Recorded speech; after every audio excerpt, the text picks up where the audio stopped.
मगासपासून काहीच खाल्लेलं नाहीये. निदान हे दूध तरी पिऊन घ्या.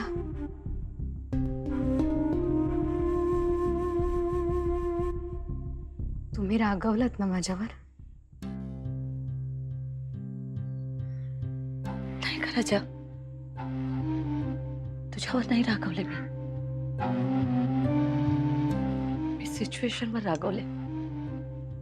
कसं आहे ना निशी, एक आई नेहमीच आपल्या मुलाशिवाय दुसरा कशाचाही विचार करते, पण मुलं मात्र नेहमी स्वतःपुरता विचार करतात. जेव्हा तुम्ही आई वडील व्हाल ना, तेव्हा तुम्हाला आमचं दुःख कळेल. निशी, मी समजू शकते तुला तुझ्या बहिणीसाठी, ओवीसाठी इकडे थांबावंसं वाटत असेल, पण नीरजला समजायला नको का? नीरजला हा चान्स मिळाला नसता तर त्याला इकडे राहायला विरोध केलाच नसता मी. नीरजचे हे ड्रीम आहे, मग ते पूर्ण करण्याची त्याला जर एवढी मोठी संधी मिळते आणि आता ती संधी निग्लेक्ट करणं हे कितपत बरोबर आहे? आणि नीरजसाठी बॅडमिंटन म्हणजे काय हे तुला माझ्यापेक्षा जास्त चांगलं माहितीये. तरी सुद्धा नीरज असं का वागतो ना, मला खरंच कळत. आता तर मला या मुलाची काळजी वाटायला लागली. आई, तुम्ही नका काळजी करू. मी सांगेन सरांना, मी समजवते त्यांना. आम्ही जाऊ फॉरेनला. निशी, अगं तू जा असं माझं अजिबात म्हणणं नाहीये. तू थांब, हवं तर ओवीसाठी तिची काळजी घे.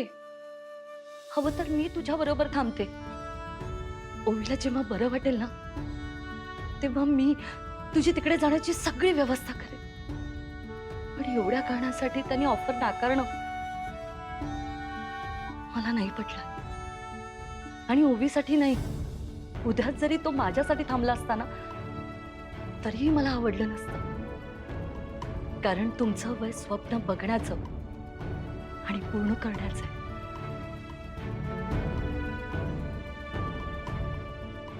मला पटतंय तुमचं म्हणणं.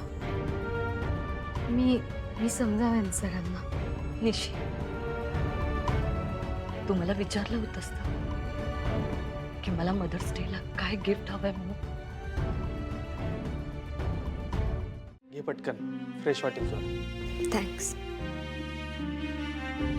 ओवी, ऐक, आज तुझी डॉक्टरांकडे अपॉइंटमेंट आहे. मी लगेच त्यांना फोन करतो आणि वेळ नक्की करून घेतो. हा?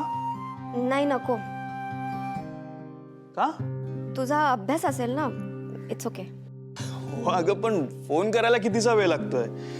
तेच मी म्हणते श्रीनिवास, फोन मी सुद्धा करू शकते. आणि निशी आहे ना आता इथे, ती येईल माझ्यासोबत. तू उगाच माझ्यासाठी कष्ट घेऊ नको. तू घरी थांब आणि तुझ्या अभ्यासावर फोकस कर.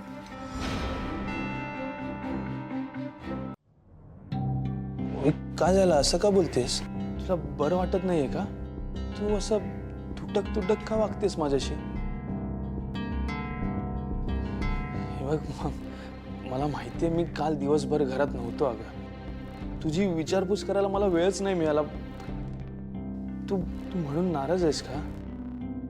मी कशाला नाराज हो? आणि तू नसलास तरी माझं काही अडत नाही आहे श्रीनिवास. इथे माझी काळजी घ्यायला खूप लोक आहेत. सो प्लीज, तू उगाच माझ्यासाठी म्हणून काही करू नकोस. अँड हो, मला हे सारखं काळजी घेणं पण आवडत नाही. मी लंडनलाही आजारी पडले आणि तेव्हा मॉमशिवाय कोणीच नव्हतं. मला सवय आहे सगळ्याची. अगं पण मी आता इथे आहे ना, म्हणून मी काळजी घेतोय. तू पण तेच तर नको आहे ना. प्लीज श्रीनिवास, बस. हो पण श्रीनिवास, मला माझी स्पेस हवी आहे. हो. श्रीनिवास, प्लीज. ओके, ठीक आहे. सॉरी. बघ ओवी, पण यापुढे मी तुला कधीच एकटं सोडणार नाही.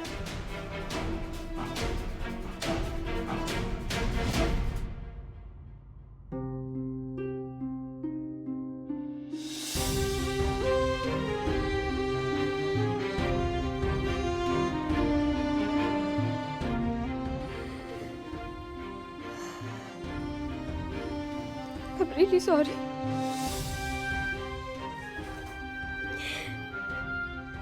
हे सगळं मुद्दाम नाही करत. मला हे सहन नाही होत हे सगळं.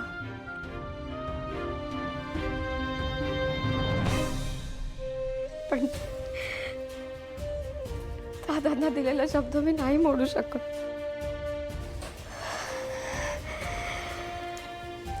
आता चारूच तुझ्यासाठी परफेक्ट पार्टनर आहे.